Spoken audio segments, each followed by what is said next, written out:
Admiral William Carter walked slowly across the observation deck of Orbital Command Station Alpha. His boots made soft sounds on the polished floor. The large window showed him a view of Earth, the blue and green planet that was home to billions of people. Carter was 62 years old, with gray hair and deep lines on his face from years of hard decisions. He placed his hand against the clear window. Earth looked peaceful from up here. No one could see the massive military bases hidden under the oceans or the weapon systems built into the mountains. No one could see the training grounds where soldiers prepared for a war that might never come. 5,000 years, he said quietly. 5,000 years of silence. Carter remembered the stories his grandfather told him, who had heard them, from his grandfather, and so on back through time. Stories about the Proxima incident. Humanity had just built its first faster-than-light ships when they discovered the alien civilization near Proxima Centauri, the closest star to Earth. Aliens had attacked without warning. Earth's small fleet had barely managed to fight them off. Thousands died.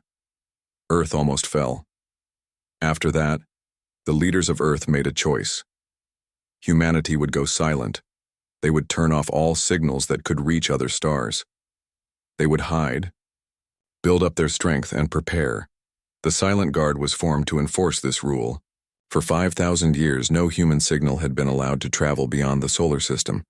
But that didn't mean humans stayed on Earth. They spread through the solar system, building cities on Mars, Venus, and the moons of Jupiter. They built huge stations around Mercury to collect energy from the sun. They mined the asteroids and the rings of Saturn. The human population grew from billions to trillions, all living in the silent solar system. Carter turned as he heard the door open. Lieutenant Commander Amanda Foster walked in. She was in her 30s with short brown hair and the serious face of someone who had climbed quickly through the ranks.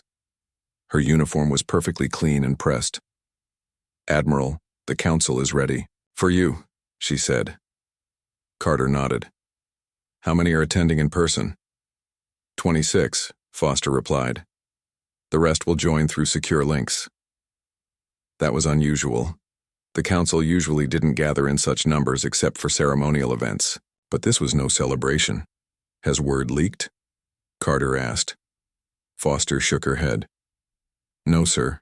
The information is still limited to level 8 clearance only." "Good," Carter said.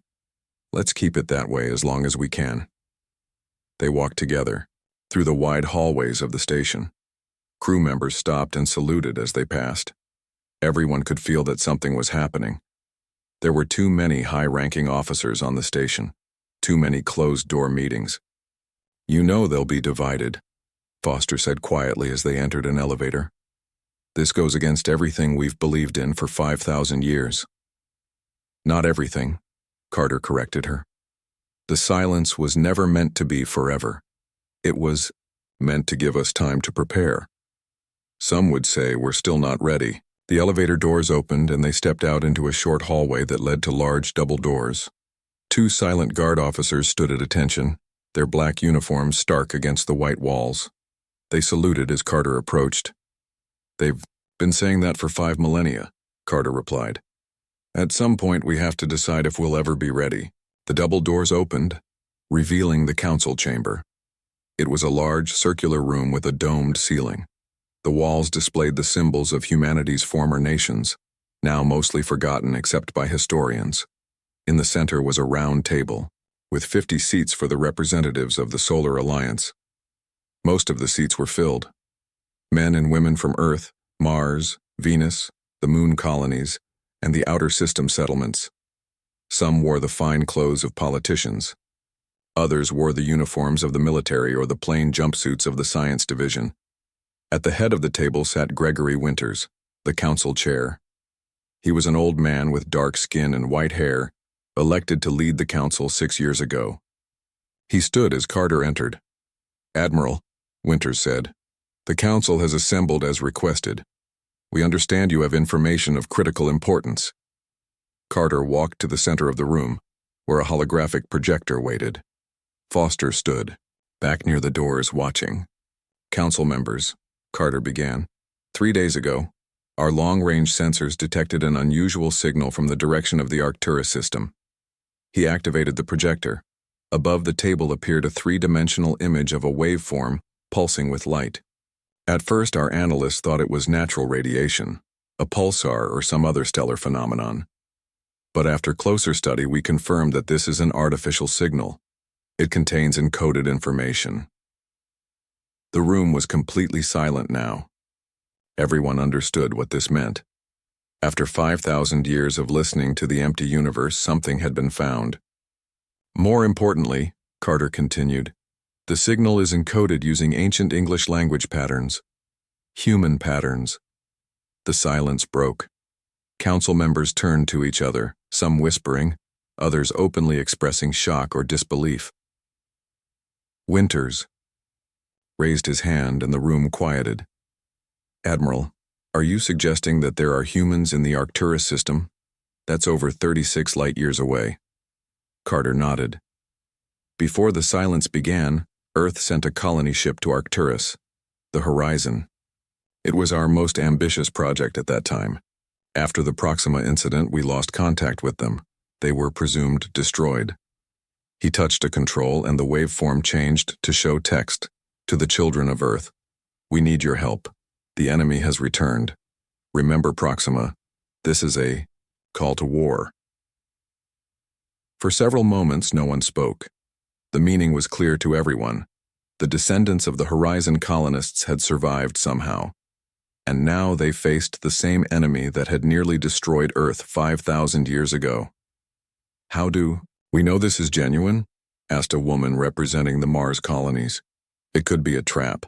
The signal contains verification codes that match those used by the Horizon mission, Carter replied. Codes that haven't been used since before the silence. Our linguistics team confirms the message patterns match archived samples of pre-silence communications. Winters stood up again. Admiral, what are you recommending? Carter looked around the room, meeting the eyes of each council member in turn. For 5,000 years we've hidden in the shadows, building our strength, preparing for a day we hoped would never come. That day is here. He turned off the projector. The message vanished, but its meaning remained. I recommend that we answer the call, that we break the silence and send help to our long-lost brothers and sisters. The council chamber erupted into voices. 5,000 years of certainty had just been challenged. Humanity's long night of silence was about to end. The council debated for hours. Some members wanted to maintain the silence at all costs. Others believed they had a duty to help their distant relatives. As the arguments grew louder, Admiral Carter watched from his seat near the front of the chamber. He didn't join the debate. His job was to present the facts, not to influence the decision. Lieutenant Commander Foster stood by the wall, listening. She leaned close to Carter and whispered, "They're afraid." Carter nodded slightly. With good reason. If we break the silence, we reveal ourselves not just to our lost colony, but to whatever enemy threatens them. The same enemy that nearly destroyed us before. Chair Winters finally called for order. The room quieted as he stood. This is not a decision we can make today, Winters said. We need time to consider all options. We will meet again in 3 days. Until then, this information stays in this room. As the council members filed out, Dr. Elaine Russell approached Carter. She was the head of historical archives, a thin woman with silver hair pulled back in a tight bun. Her eyes were bright with excitement. Admiral, I've been studying pre-silence records. There's something you should see. Carter followed her to a small meeting room off the main chamber. Foster came with them. Russell activated a screen on the wall. This is from the Horizon mission archives, she said. Most records were lost during the Proxima incident, but we still have the crew manifest. A list of names appeared on the screen. Russell pointed to one near the middle. Adrian Carter, ship's botanist. Carter stared at the name. My ancestor, he said quietly. Russell nodded. You might have more than a professional interest in this mission, Admiral. Every human in the system has a professional interest in this, Carter replied, though he continued to stare at the name. If the threat is real, We're all at risk. But not everyone has family out there, Foster observed. Carter didn't respond to that. Instead, he asked Russell, "What do we know about the horizon?" Russell touched the screen, bringing up an image of a large ship. It was the most advanced colony vessel of its time, designed to carry 10,000 people to the Arcturus system. It had its own manufacturing capabilities, agricultural systems, everything needed to establish a self-sufficient colony. Could they have survived out there all this time? Foster asked. If they reached Arcturus, possibly, Russell said. The horizon was well equipped, and if they found a habitable planet, then my ancestor might have descendants still living. Carter finished. Along with the descendants of everyone else on that ship, Russell added. Thousands of people who share our heritage but have been developing separately for 5 millennia. Carter turned away from the screen. We need to prepare for all possibilities. Lieutenant Commander, I want a full readiness assessment of the first response fleet. Dr. Russell, gather everything we have on the Horizon mission and the Arcturus system. And if the Council votes against breaking the silence? Foster asked. Carter looked at her steadily. Then we accept their decision. But until they vote, we prepare as if they'll say yes. For the next 3 days, the station buzzed with quiet activity. The silent guard increased security. Military officers held closed meetings. Scientists from the historical archives worked, through the night, searching old records. Carter spent most of his time in the Fleet Command Center, a large room filled with screens showing the status of ships throughout the solar system. The first response fleet, a group of 30 advanced warships kept ready for emergencies, orbited Jupiter. Carter studied their specifications, crew readiness reports, and supply status. Foster found him there late on the second night, staring at a holographic display of the fleet's flagship, the Defiance. You should rest, Admiral, she said. Tomorrow is the vote. Carter didn't look away from the display. Do you think we're ready, Amanda? It was unusual for him to use her first name. Foster considered the question carefully. The first response. Fleet is the most powerful military force humans have ever built, she said. But we've never faced an enemy like the one described in our histories. We don't know what 5,000 years has done to them, or to our lost colony. That's not an answer, Carter said. Foster smiled slightly. No one can answer that question, sir, not until we're tested. Carter finally turned to look at her. My great-grandfather used to say that the true measure of readiness isn't in your weapons but in your resolve. And what is your resolve, Admiral? To do my duty, Carter said simply. Whatever the Council decides. The next day, the Council reconvened. All 50 members were present. The chamber was sealed, communications blocked. This vote would change the course of human history one way or another. Winters called the session to order. We have had 3 days to consider Admiral Carter's report. The question before us is clear. Do we break 5,000 years of silence to answer this call from the Arcturus system? A woman from the Mars colonies stood. Before we vote, I have a question for Admiral Carter. Carter stood. Yes, Counselor Rivera. If we send ships to Arcturus, how long will the journey take? With our most advanced drives, approximately 14 months, Carter answered. And if this is indeed our lost colony and they are under attack, can they hold out that long? Carter hesitated. That's impossible to say. The message doesn't specify how imminent the threat is. So they might all be dead before we arrive, Rivera said. It's possible, Carter admitted. But it's also possible they've been fighting this enemy for years, decades, or even centuries. Without more information, we can only respond as quickly as our technology allows. Rivera nodded and sat down. A man representing the Jupiter moons stood next. If we break the silence, we expose ourselves. What's to prevent this enemy from attacking our system before our fleet even reaches Arcturus? Nothing, Carter said honestly.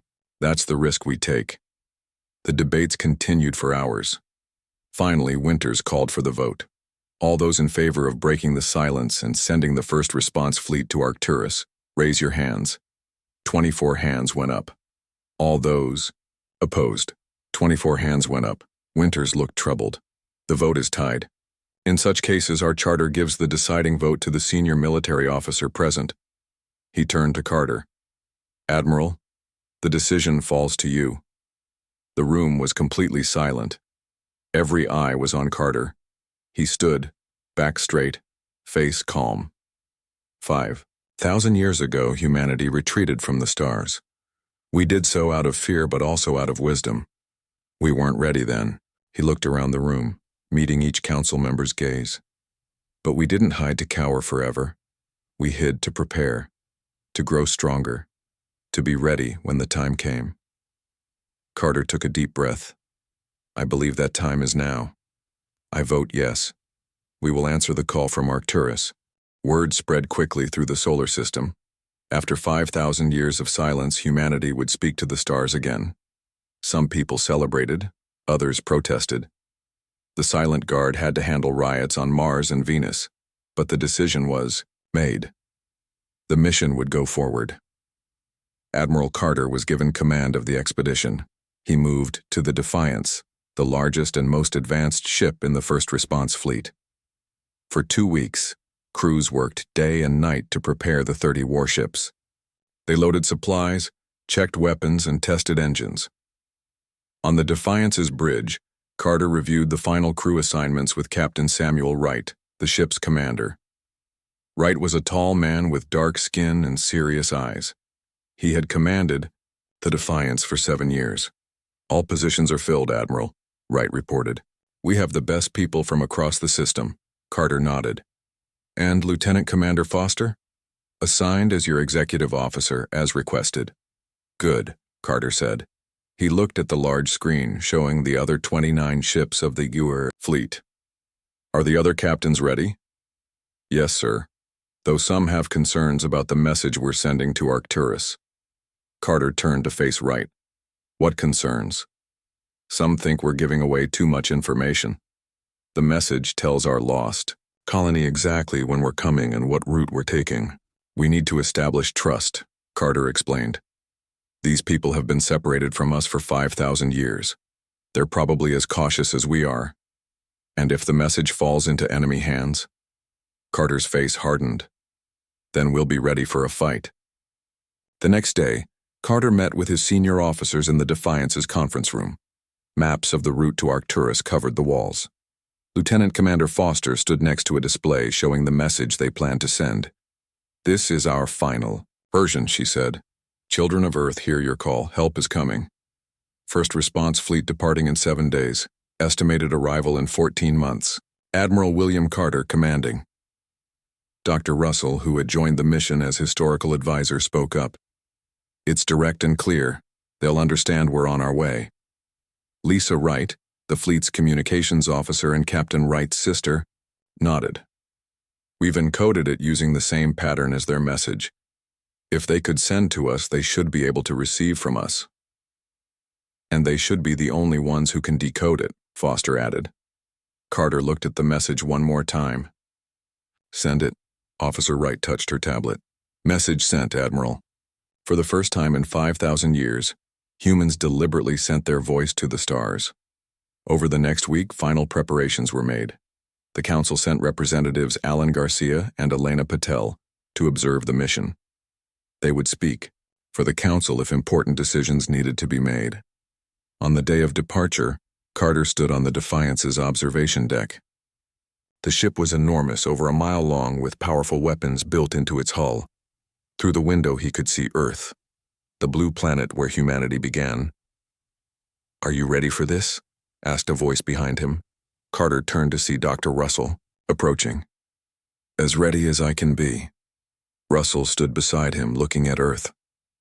I've studied our history for 40 years. The Proxima incident, the decision to go silent, the building of the Silent Guard. But I never thought I'd see the day when we'd break that silence. Are you worried? Carter asked. Terrified, Russell admitted with a small smile. But also excited. We're about to reunite with humans who have been developing separately for 5,000 years. Imagine what they've learned, what they've become. Assuming. They survived, Carter said. They sent the message, someone's still out there. Carter nodded. Yes, someone is. His tablet beeped. He checked it and straightened his uniform. It's time. The fleet is ready for departure. Together they walked to the bridge. The large space was filled with officers at their stations. Captain Wright stood in the center, supervising final checks. Foster was at the navigation station, reviewing the course one last time. Representatives Garcia and Patel stood to one side, watching silently. Garcia was an older man with gray hair. Patel was younger, with sharp eyes that missed nothing. Status report, Carter ordered as he took his position. All ships report ready, Admiral, Wright replied. We're just waiting for your command. Carter looked around the bridge. These people were about to leave behind everything they knew. They might never return. He needed to acknowledge that. Before we depart, he said, raising his voice so everyone could hear, I want to thank you all for your service. This mission carries more risk than anything humanity has attempted in 5 millennia, but it also carries more importance. He paused, looking at each face on the bridge. 5,000 years ago, we retreated from the stars out of fear. Today, we return to them out of courage and duty. Whatever we find at Arcturus, know that this moment, this decision to break our silence and extend our hand to our lost family, has already changed human history forever. Carter turned to Captain Wright. Captain, take us out, Wright nodded. Helm, engage main drive. Communications, signal the fleet to follow our lead. Outside, the massive engines of the Defiance came to life. Blue energy flared as the ship began to move away from Earth orbit. One by one, the other ships of the fleet followed. On the bridge's main screen, the solar system was displayed. The fleet moved as one, accelerating toward the edge of the system. In 2 days, they would reach the point where they would activate their faster-than-light drives and begin the long journey to Arcturus. As Earth grew smaller behind them, Foster approached Carter. Admiral, our long-range sensors are picking up something unusual. Carter frowned. What is it? Unknown ships, sir. Just appeared at the edge of the system. The bridge went silent. Carter moved quickly to the sensor station. Show me. The screen changed to show 3 objects, moving fast toward the inner system. They didn't match any known human ship design. How many? Carter asked. 3 that we can detect, Foster replied. But they're using some kind of stealth technology. There could be more. Carter's mind raced. Could it be the enemy mentioned in the Arcturus message? Had they already found Earth? Battle stations, he ordered. All ships come about. We're not leaving the solar system today. Alarms sounded throughout the Defiance. The 30 ships of the first response fleet turned back toward Earth. Their mission to Arcturus would have to wait. Humanity's first words to the stars in 5,000 years had been answered, but not by their lost colony. The bridge of the Defiance was tense. Every officer focused on their screens as the unknown ships moved closer to the inner solar system. Carter stood in the center, watching the main display. Time to contact? He asked. 4 hours at current speeds, Foster replied. They're moving fast, sir. Carter turned to Communications Officer Lisa Wright. Any response to our hails? None, Admiral. We've tried all frequencies and protocols. Carter considered his options. The first response fleet was designed to protect Earth and the solar system. It was the most powerful military force humans had ever built, but they knew almost nothing about these new arrivals. What do the sensors tell us? He asked. Foster studied her screen. 3 ships, each about half the size of the Defiance. Energy readings are unusual.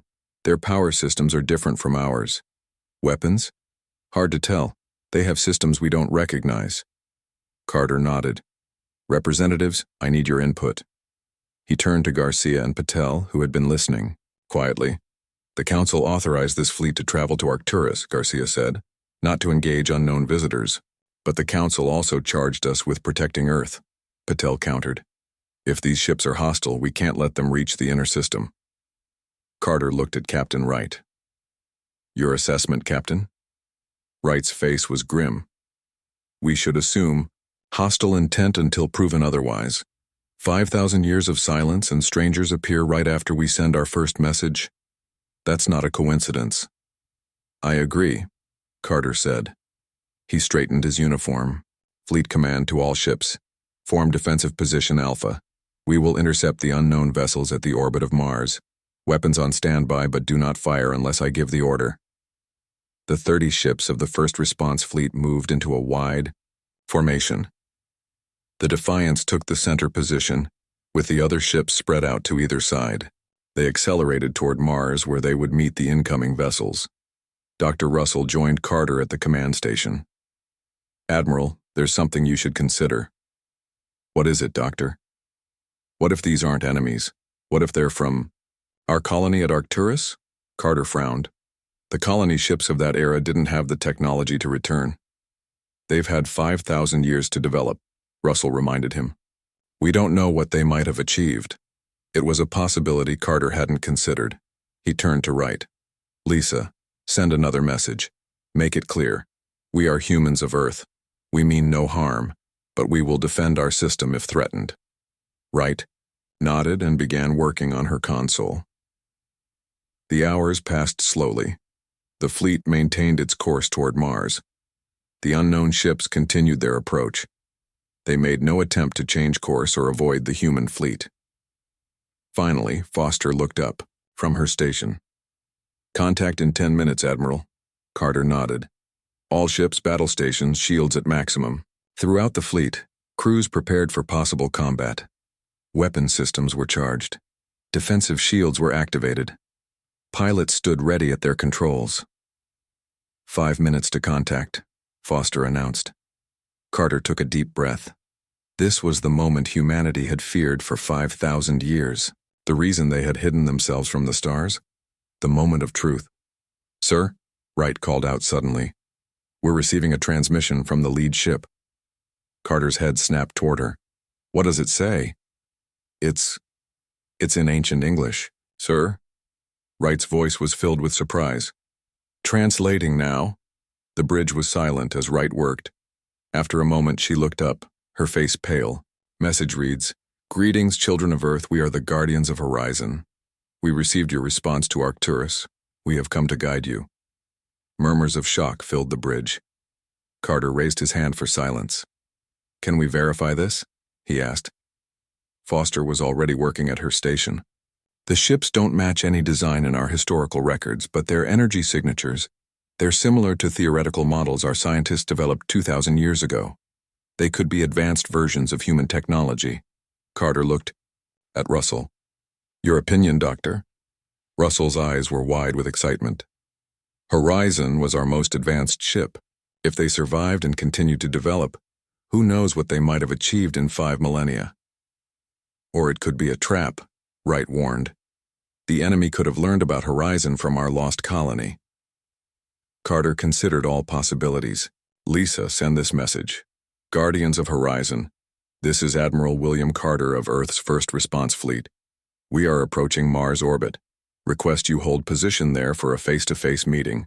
Will approach with single ship. Message. Sent, Wright confirmed after a moment. The minutes ticked by. Finally, Wright spoke again. They've agreed, Admiral. They're slowing down and will hold position at Mars orbit. Carter turned to Foster. Lieutenant Commander, you'll accompany me. Captain Wright, you have command of the fleet. If anything goes wrong, your priority is to protect Earth.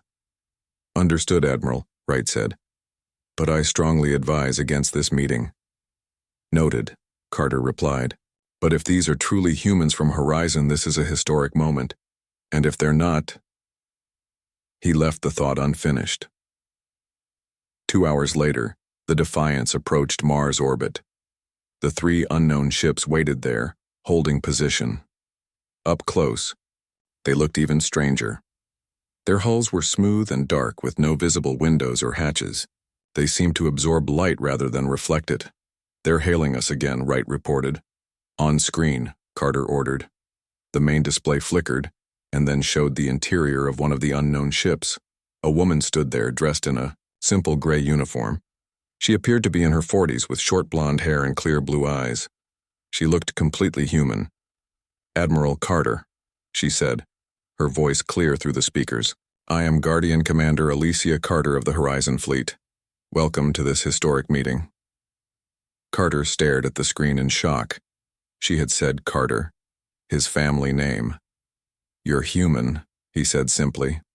The woman smiled. Of course, as are you. We have much to discuss, Admiral. The enemy that drove Earth into silence 5,000 years ago has returned, but this time we are ready to face them together. Carter found his voice again. You said your name is Carter. I had an ancestor on the horizon. Adrian Carter. The woman's smile widened. Yes, she was my ancestor as well. It seems the stars have brought our family full circle, Admiral. You left to find us, and we came to find you. Foster stepped forward. If you're from Horizon, how did you get here so quickly? Our message to Arcturus would have taken years to arrive. Much has changed in 5,000 years, Alicia replied. We no longer rely on light-speed communications. We have stations throughout this sector of the galaxy, monitoring for signals from Earth. When you broke your silence, we knew immediately. Carter shook his head in wonder. You've been waiting all this time? We never forgot our origins, Alicia said. And now? We need your help. Request permission to come aboard, Admiral. There's much to explain, and little time to do it. Carter looked at Foster, who nodded slightly. Permission granted, he said. We'll prepare a docking bay. The meeting of these long-separated branches of humanity was about to begin, and with it, the true awakening of Earth from its long silence. The meeting took place in the Defiance's main conference room.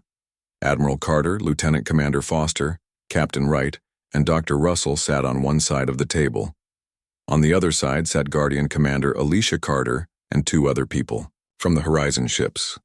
One was a tall man named Victor Reyes, who was introduced as their science director. The other was an older woman named Grace Chen, their strategic advisor. Carter studied his distant relative with interest. Alicia Carter looked completely human, yet there was something different about her and her companions. They moved with unusual grace. Their eyes seemed to take in everything at once. Thank you for meeting with us, Alicia began. We have waited a long time for Earth to break its silence. You could have contacted us first, Foster pointed out. Alicia shook her head. The decision to end the silence had to be yours. We respected your choice to hide, even if we didn't agree with it. You knew about our policy? Dr. Russell asked with surprise. We maintained watch over Earth for 5,000 years, Alicia explained. We observed your development from a distance. We saw your expansion through the solar system, the building of your fleet, the growth of your population. Carter leaned forward. Why didn't you return sooner? We had our own challenges, Alicia said. The journey to Arcturus was difficult. Only about half of the original colonists survived. We found a habitable planet, but it was harsh. And then, 60 years after landing, they found us. The enemy from Proxima, Carter guessed. Alicia nodded. We call them the Veiled. They're an ancient species that sees all other intelligent life as a threat. They tried to destroy our colony just as they had tried to destroy Earth. But you survived, Russell said. Barely, Grace Chen spoke up. Her voice was deep and carried authority. We were forced to leave our planet, to become nomads among the stars, but in doing so we learned and adapted. We developed technologies beyond what Earth could imagine. Like faster-than-light communication, Foster said. And much more, Victor Reyes added. We've spent 5 millennia studying the Veiled, learning their weaknesses, avoiding their strengths. Carter looked at Alicia. Your message to Earth said they've returned. What did you mean? Alicia's face grew serious. For thousands of years, we've played a game of hide-and-seek with the Veiled across dozens of star systems. Recently, they've begun to move in force. Their numbers are greater than ever before. We believe they're preparing for a major offensive. Against who?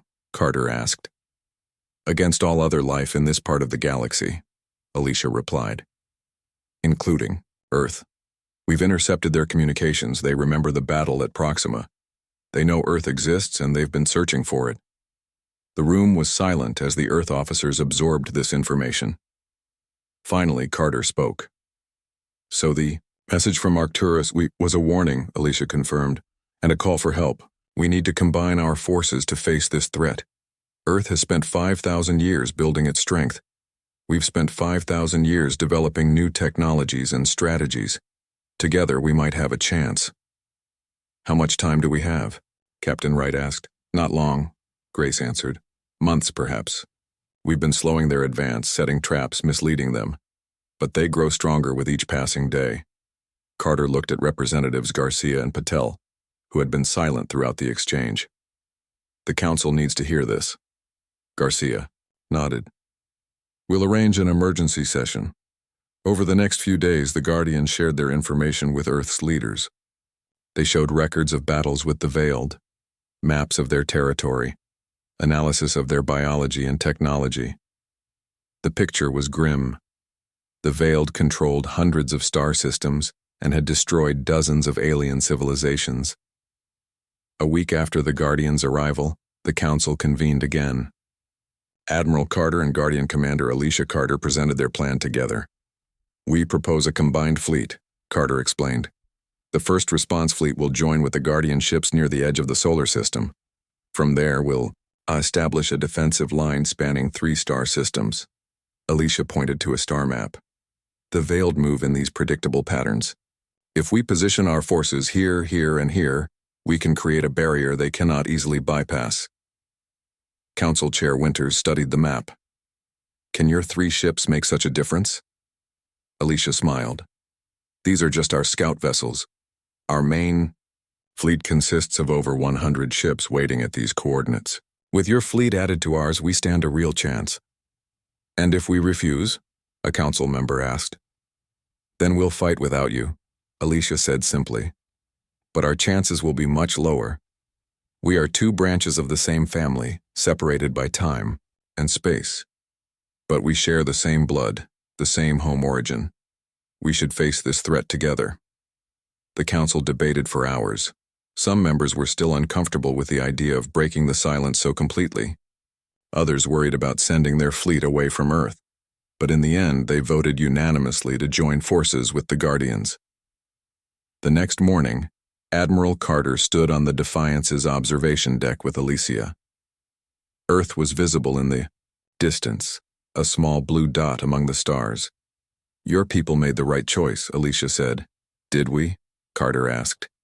5,000 years ago, we chose to hide. Maybe if we had joined the fight then, the Veiled wouldn't be such a threat now. Alicia shook her head. You weren't ready then. Earth was vulnerable. The silence gave you time to grow strong. And now? Now you're ready. Your fleet, your technology, your people. You've built something remarkable here. Alicia looked at Earth with appreciation. We Guardians had to adapt quickly, to learn through constant struggle. But you had the luxury of time, of careful development. Both approaches have their strengths. Carter turned to face his distant relative. Will it be enough? I don't know, Alicia admitted. But I do know this. 5,000 years ago, humans faced the Veiled as a young, inexperienced species, and still managed to survive. Today, we are stronger, smarter, more united. The Veiled should be afraid of us, not the other way around. A message came through on Carter's tablet. He read it and nodded to Alicia. The Council has given final approval. The first response fleet is under our joint command, with orders to depart in 48 hours. Alicia smiled. Then it's time to wake up the rest of humanity. 5,000 years of silence was long enough. Now it's time to make some noise. 2 days later, the combined fleet left the solar system. 30 ships from Earth joined with the 3 Guardian vessels. They traveled to the coordinates Alicia had provided where they met the main Guardian fleet, massive ships built using technologies Earth had never seen. On the bridge of the Defiance, Admiral Carter gave the order to take up defensive positions. As the ships moved into formation, He looked at the star map showing the approaching veiled fleet. "Send this message to all ships," he ordered. "After 5,000 years of silence, humanity speaks again. And our first words to the galaxy are, these. This far, no further. We stand together, Earth and Horizon as one family. For our future, for all free life in this galaxy, we fight." The message went out to every ship in the combined fleet. Human voices that had been silent for millennia now called out as one. The long night of hiding was over. Humanity had awakened, and the stars would hear them roar.